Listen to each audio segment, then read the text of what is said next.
save a ton of labor with the metal machine over the wooden one. So that looks like a plate, but it's not. There's about 9,000 individual letters here. It takes about 7 hours to put something like that together. And you guys would be experts at your age. This is what the letters are. This Benjamin, how old are you? 7. The youngest printer I knew was 7. You're already in there. I know you're a little bit older, right? So this is 8 point, this is 18 point. And that would take you 7 hours to set. A good typesetter can set about 12,000 characters a day, which is this. This is the United States Constitution. 24,400 characters. That should have taken me 2 days to set. It took 6 months. I'm slow. So the next thing we do is ink. So these are ink balls. Leather over top, a couple handfuls of sheep's wool. We always look at the last print, and I probably shouldn't have picked up ink. Leather nailed onto a couple handfuls of sheep's wool. Now again, Gutenberg invents this machine in the mid-15th century. So for the next 400 years, this is how we ink every book and every newspaper printed. Really? Yes, really. They don't invent a roller until the 1830s. Then they finally figure out what rubber is, and then we have really good rollers. Then you can automate the machine. So my ink is an 18th century formula: carbon black, boiled linseed oil, pine resin. And I have to ink every time I print a piece of paper.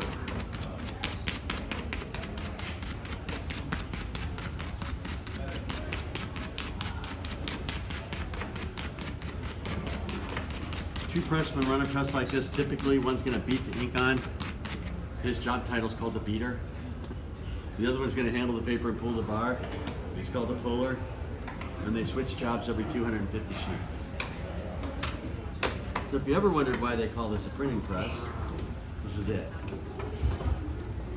It actually presses.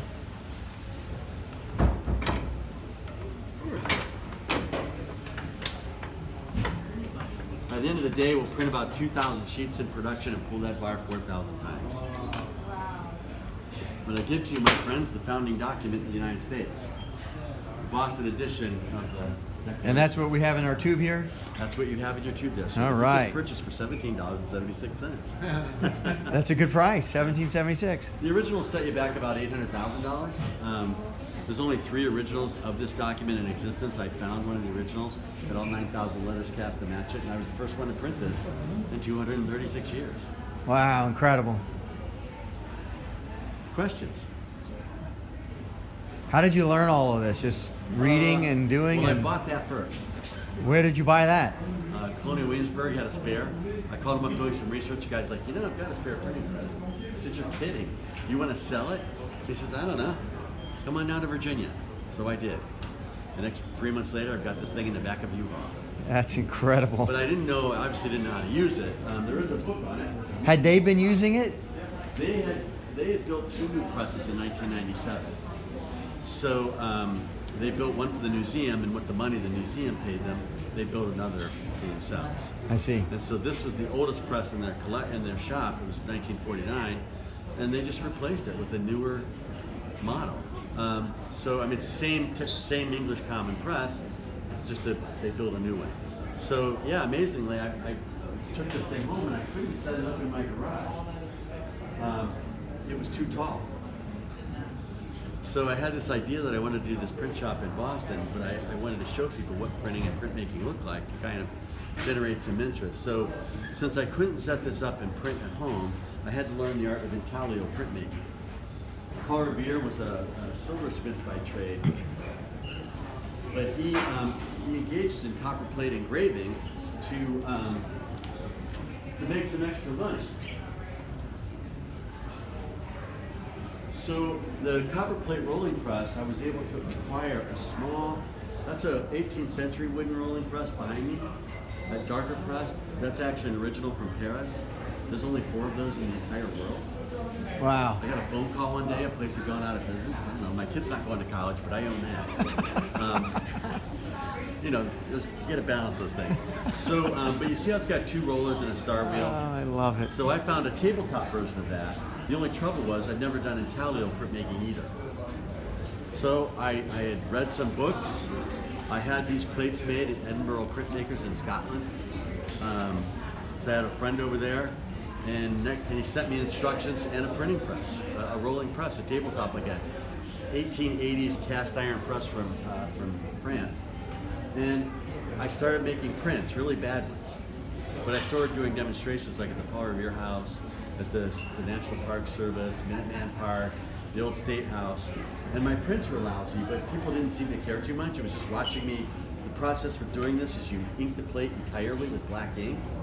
You take a rag for the next 15 minutes and very carefully remove the ink from the surface, but leave it in those scratches. Trust me, it takes 2 years to learn how to do that well. I have hundreds of bad prints. It's incredible. So, and then How you wash arduous. it by hand, you lay it on a press, you put a dampened sheet of paper on top of it, put a couple felt blankets, and I turn that star wheel, and under the roller, all that goes. It pushes that paper down below the surface, comes out on the other side, and you see a plate mark from the pressure, and voila, one black and white print. And then you got to ink it again Oh yeah, for another 2 hours? 20 minutes, you ink it every time you print. You can Oh only my make God. one print. So you can make 3 or 4 prints an hour off of those rolling presses. Oh my gosh. But you know, when you pull it off the plate, everybody goes, wow. You know, you just, so it's really fun. And I'll tell you what, if you're not into Eastern philosophy, but you want to learn how to meditate, this is it. Because it requires just enough concentration that you can't daydream. My wife came home one time. I'd been in the garage for like 10 hours. I was all sweaty. I had prints everywhere. She's like, "How long have you been out here?" I'm like, "I don't know. There's a couple of minutes." And so the time, you know, that you get in that timeless place. It's just stunning. Really fun to do. It's incredible. So then you got that under control. Then Well, then I had an opportunity to put this in the Museum of Printing. okay. So they had all this 19th and 20th century stuff, and I said, "Hey, I've got this 18th century shop." They said, "Why don't you move it in?" So once I set it up at the Museum of Printing in Massachusetts, then I was able to. There's all these old guys who were printers there. And they're like, no, that's not how you do that. You know what I mean? So I volunteered a lot of time there, and that's really where I got this going. It's fascinating. What a story. Pretty fun. I'm nuts. You have to be crazy. I joined late, but how do you, so that, are those just tiny They're pieces? individual letters. You got to see the individual letter. You got to set them up one at a time. So this is an 18 point. That's 8 point. Wow. It's just Right. tiny. 8 point, 18 point. That'd only take you 7 hours. Oh, just to set that up. Yeah, I mean, and I just said this. The documents that I do are important documents printed in Boston. They were usually done in Philadelphia, New York. First, like the Declaration of Independence, that's a Boston edition. This is a Boston edition of the United States Constitution. Right? There are 24,400 pieces of that little type. By the way, that took me, instead of 2 days like it should have, 6 months. And there were hundreds of errors. I mean, hundreds. When I had this one guy that worked for me that he was a librarian by trade, and he loved editing documents. Because I'm like, oh my gosh, who's going to spell check this thing? He's like, oh, can I? I'm like, yes, you can. When I saw the markups, I was like, oh. Because you don't just, if the letter's upside down, no problem. Just turn it around. But if you've got an I where a W should be, or the other way around, now you got to mess with the spacing. And those lines have to be exactly the same length. You can't have it a smidgen longer. Because when you lock it all up, if one line's longer, it will buckle and it won't lock up right. Or they'll all fall out when you carry it over to the press. So there's a lot of danger in not doing that part right. So what we actually wound up doing was taking 4 lines at a time, like unlocking the form. There's a printer's grab that you do with your knuckles and your fingers to shove the lines together and crush them together. And you move them back into the composing stick. So you physically slide them back in those 4 lines. And then you take out the offending characters and redo the spacing. It's absolutely insane. It's painstakingly hard to do. And it takes forever. It took us 6 days. We took this whole thing apart 4 lines at a time and fixed the errors. You can't right click and accept the suggested change. Yeah, no magic lasso, no none of that. That's incredible. So it's just, but you know what? When you get it done, when I get done with this, and you print it for the first time, you're like, man, I'm the first one to print this in over 200 years. How cool is that? Not just print it on this. This is really a lot of fun.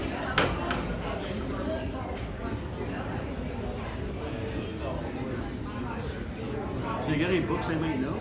No. I haven't published any of my books yet. Oh man, you gotta get busy. I do. I've got several unfinished books. I know a couple guys that are publishers if you don't have one. Okay. There's this one guy, it's called the Journal of the American Revolution. And if you send me an email, I'll send you the guy's name. All right, I will. Because I've had several friends who never published books before, but had done research their whole lives. One guy did British Army in Boston. He could tell you every soldier, every wife's name, every That's kid incredible. they had. And he's an engineer by trade, but he was a reenactor of the British Army, and he just got into studying it. It's phenomenal. He gave us, we never had the kind of information until that guy started publishing his books. That's wild. So don't hang on to it, man. I won't. These are ink balls. You guys ever play whack-a-mole? It's kind of like this.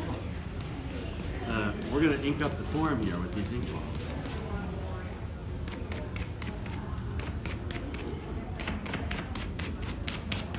Here in Boston, we're going to print twice as many original political essays than all the other colonies combined. So this is where the revolution happens, and it happens because of these printing presses.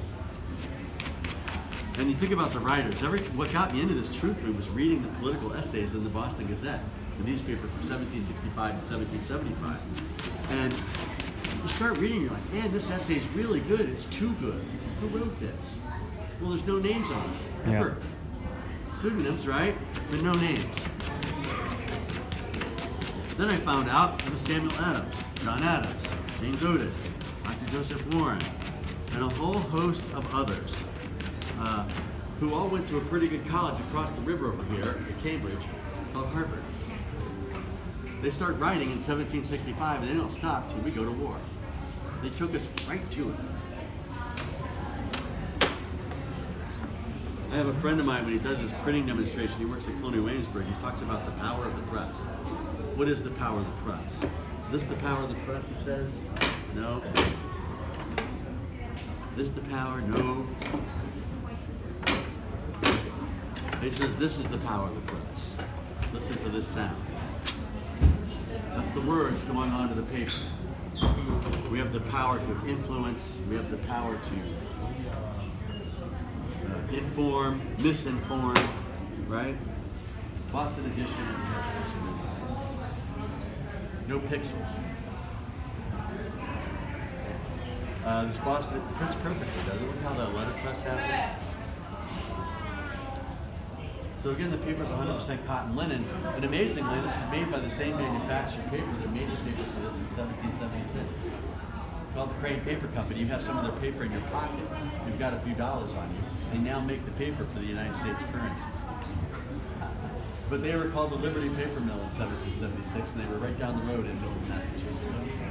I got wildly excited when I first looked at the original of this, of which there are only 3. And I saw a lumpy, bumpy, really crummy newsprint of the paper. I'm like, it's American paper, because we were making really lousy paper in the colonies, but we weren't very good at it. So it was obvious to me that it was American, and I thought, well, the Port of Boston had been closed since June of 1774. This opened up in March of 76. This is July. No paper coming into this port. So the paper was most likely local. Well, there was only one mill in Massachusetts capable of making lousy newsprint, and that was the Liberty Paper Mill. So sure enough, the Crane Paper historian came to visit me. And he had the day book, the ledger from 1770. That's incredible. You never get the business records. From 1770 to 1794. And sure enough, John Gill's buying paper from that mill in 1776. So is Paul Revere for printing his sword-in-hand shillings. Paul Revere's actually engraved and printed money for the Uniform State of Massachusetts in 1775. In 1776, he loses the contract in 76. But he was this ream of paper, that ream of paper, to Mr. Revere, to Mr. Gill, right there. What size is that sheet? It's like the cone size, probably 14 inches by 20 and a half. Printing presses like that are still. I have a Journal of the American Printing History at home from the 1970s. And somebody had gone around the world, documented all the existing wooden printers. I just love how guys do this. There's Yeah. people that just, there's another book I have that this woman did. It's a lifetime of work. Printers, ornaments, and woodcuts. Like 1630 to 1830. And it took her entire lifetime because no digital libraries when she was doing it. You have to go find the stuff. Same thing with this printing press guy. So there's probably originals in the world, 55, 60 of these. And the Planta Moretus Museum in Antwerp, Belgium has 15 or 20 of the oldest presses in the world. That was a 17th century print house in Antwerp. That just, it's like the family walked out the door one day and didn't come back. The whole place is completely intact. So their printing presses, their whole shop is there. So that's a big chunk of them right there. But there's several even in New England. I mean, people don't realize it, but the Newport, Rhode Island Historical Society has James Franklin's original printing press from right up the street here. That's the press that Benjamin Franklin learns how to print on. How cool is that? Super cool. And then Isaiah Thomas, another Patriot printer right up the street here at the Union Oyster House. The press that he had in that shop is in the Worcester Antiquarian Society, the American Antiquarian Society in Worcester. And that guy becomes the first publishing millionaire in the United States. But he was publishing like the National Enquirer of Patriot News in 1770, 1771. He was popular with the very lowest sorts. All right? And I got to go out to Worcester and look at his press. It was amazing. One day I was looking through his business records. So you go to the antiquarian, and he founds this society that collects everything printed in America up to like 1830. So if you want to see something that was printed by somebody, you go there. Anyways, I was going through his papers, and they just hand you box after box, and you go through the original papers. Well, I was holding a letter one day, and I go, man, I've seen this information somewhere. It was a letter written by Benjamin Franklin to Isaiah Thomas, and it was in my hands. I was like, oh my gosh, Benjamin Franklin wrote this. That's incredible. You know what I mean? It's really fun. I'll talk about that. Thank you for stopping by. By the Thank way, you. if saw Tremendous. all this stuff, I have donation barrels. If you like what I'm talking about, put a buck or two in. That way I can buy some more ink. We're a nonprofit. We're not associated with the Park Service. Incredible. Thank you.